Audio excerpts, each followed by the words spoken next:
I am a thief.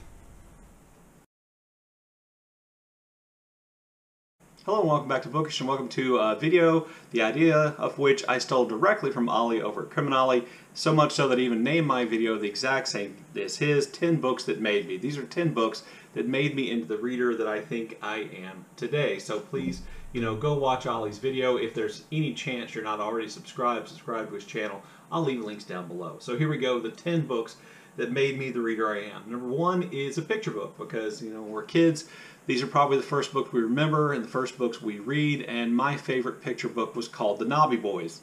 Knobby Boys was about a group of 3 animals who essentially play dominoes with one another, and they call themselves the Knobby Boys, and one day they find a baby bear whose mother has been kidnapped. Now this is one of those books that when you're 57 and you look back on things from your childhood, you go, oh my, there's some racism in that book, and there is some racism in the Knobby Boys. That's the truth. There's racism towards the Romani people, who are depicted and referred to as gypsies in the book, and they are not depicted as nice people. And they, in the book, have taken Mama Bear, and the Knobby Boys set out to save Mama Bear. Not necessarily because of, out of the goodness of their hearts, but because the baby bear won't sleep, and the baby bear is keeping them up. And anyway, they rescue the Mama Bear, and it just was one of my favorite stories to read. And I think my favorite line was that they called themselves the Knobby Boys just because they liked the name. So that was my favorite picture book when I was a kid. I still have fond memories of it, despite what I now know about it. The second book on my list, or number 2 on my list, would be a book called Call It Courage, and I will insert the author's name, or you'll be able to see it on the picture that I put up there because it just left my head. This is a story, I think I've talked about this. This is like a young reader book, or maybe we'd call it a chapter book. I think there are 5 or 6 chapters. It's right around maybe 100 pages. It's probably shorter than that. And it's a story about a young Polynesian boy who ends up kind of shipwrecked on an island, and he has all these great adventures, and he's just, one of those books I think that was really, and I think it's still in print by the way, was really well designed for kids who want to read about adventure, want to read about kids successfully hunting for wild boar and building their own canoes or their own outrigger ships. And it's just a really great adventure story, and I probably reread it somewhat obsessively when I was a kid. By the way, when I was a kid, I was a pretty obsessive rereader. That's one of the things that I definitely did a lot of. The third book on my list are actually a group of books, and those would be the Hardy Boys novels, which I inherited a whole bunch, probably 30, 35 Hardy Boys novels from my uncles, and I read them. And this is where, I think I definitely get my beginning love for detective stories or for mysteries, because these are all, Hardy Boys mysteries is what they're called. At one point, I think, when I was around 10, I got like the Hardy Boys How to Be a Detective book, which, I went around trying to be Encyclopedia Brown or the Hardy Boys when I was a kid, and I read these books. I think I read all the books that I'd inherited from my uncles in the Hardy Boys series. And, I'm old enough to have also then been alive when the Hardy Boys TV series came out, which starred, 2 incredibly handsome Hardy Boys who attracted, a group of fans that probably weren't reading the Hardy Boys maybe as much as I was. Number 4 on the list is the American Heritage Illustrated History of the Civil War. This was a big book that my dad had, and it was about that big, and it basically had the history of the Civil War in there in kind of a condensed version. But what it had mostly that I liked, that I paid a lot of attention to, were pictures. I probably read and knew the caption for every picture in that book. And my favorite part of this book, so if you've seen the American Heritage, Histories of the Civil War, the American Revolution, my favorite pictures in the book were these 2-page kind of maps, which kind of showed, these were maps of the major battles in the Civil War.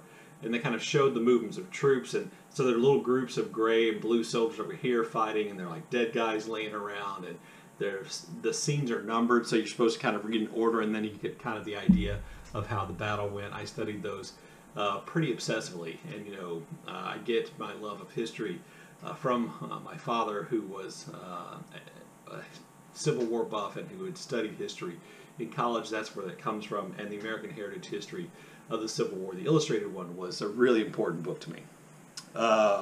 At number 5, I have, no surprise to anybody probably on book 2, I have The Hobbit and Lord of the Rings, which I got in a cool box set, all 4 books. I'm going to call them one thing because that's kind of how I thought of them at the time. My mom bought these for me, I think, for the Christmas when I was 12 years old, and I began reading them, starting with The Hobbit and then all the way through Lord of the Rings books almost immediately. And I would guess that this, The Hobbit and Lord of the Rings made up 85% of my reading from the time I was 12 to the time I was about 17 or 18 years old.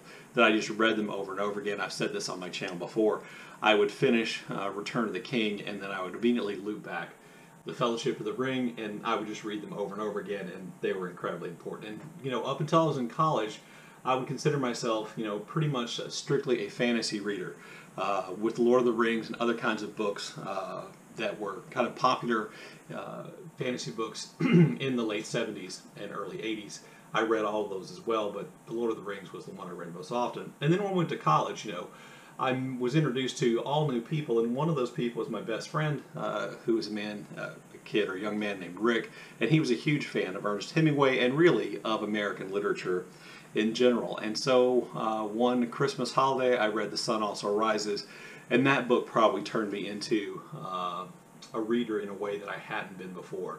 Became kind of obsessive about reading Hemingway, and I just loved that book, the adventure, the bullfights in Pamplona, the story of all that, and of Jake Barnes and Brett, Ashley, and all the things that went on in Paris. I just became really enamored with that, enamored kind of with the expatriate community, enamored with the world of American writers during the 20s. My first book is about an American writer who was a World War I veteran and who wrote novels in the 1920s. From there I moved on to Fitzgerald, and then also on then to number 7 on my list, which is As I Lay Dying by William Faulkner. You may know that this was actually the Faulkner and August pick this year. We had a great reading group. We had a great discussion on Voxer, and I think I learned a tremendous amount about As I Lay Dying, even though I think this was my second reread of As I Lay Dying. And I really enjoyed that. This book, more than any other book, I think gave me confidence as a reader that I could read texts, I could read books that were rumored to be difficult, introduced me kind of at least to the idea of stream of consciousness in some of the sections, and the idea of kind of a modernist structure for a novel, which As I Lay Dying certainly is. And it then, as I said with Hemingway, it really kicked off kind of a lifelong obsession with reading William Faulkner, which obviously continues to till the day. And then I was kind of set for a long time. And I mentioned this before about how I'm a recovering book snob, and I read books almost exclusively by American men who had a great reputation, which by the way limits the number of books you can read. But it led me to Fitzgerald, it led me to Cormac McCarthy, John Dos Passos, and other writers that I read. And that's mainly what I read. And because I had, in my snobby ideas, I had so few things to read, I didn't read all that many books a year for quite some time. And then, I finally broke down because, Toni Morrison had won the Nobel Prize for Literature, and I bought one of her books, and that book was The Song of Solomon. And The Song of Solomon really opened my eyes a lot to what literature could do, to what writing could do, to how there's a whole different world out there other than the world of male American authors, and how great Toni Morrison was. And that book is just kind of a whirlwind of ideas and strange things happening, and it's really a lot edgier, I think, than most people, or I would have thought at the time. Really opened my eyes, and I then began to read more widely, including most of the rest of Toni Morrison. And then about 20 years ago now, more than 20 years ago now, my wife and I were planning a trip to Paris in 2002, and I just happened to find one day in a bookstore a copy of The Wrong Side of Paris by Honore de Balzac. You've been on my channel, or a while ago, Balzac's one of my favorite authors. He's the picture I have as my avatar. And I read The Wrong Side of Paris because we were going to Paris, and that seemed, appropriate to me. And I read it, and I just fell in love with Balzac's characters, his storytelling. There's always something kind of secret or clandestine or sneaky or underhanded or evil versus good. There's a lot of drama in a Balzac novel. You know, and later as I read more and more Balzac, and I've read quite a bit, I read more and more Balzac, I realized that there's a whole lot of picture of French society that he's showing us during the 1830s, 1840s. There's a whole lot of stuff going on there, which really just enriched the reading experience for me. But The Wrong Side of Paris is the book that made me a Balzac reader.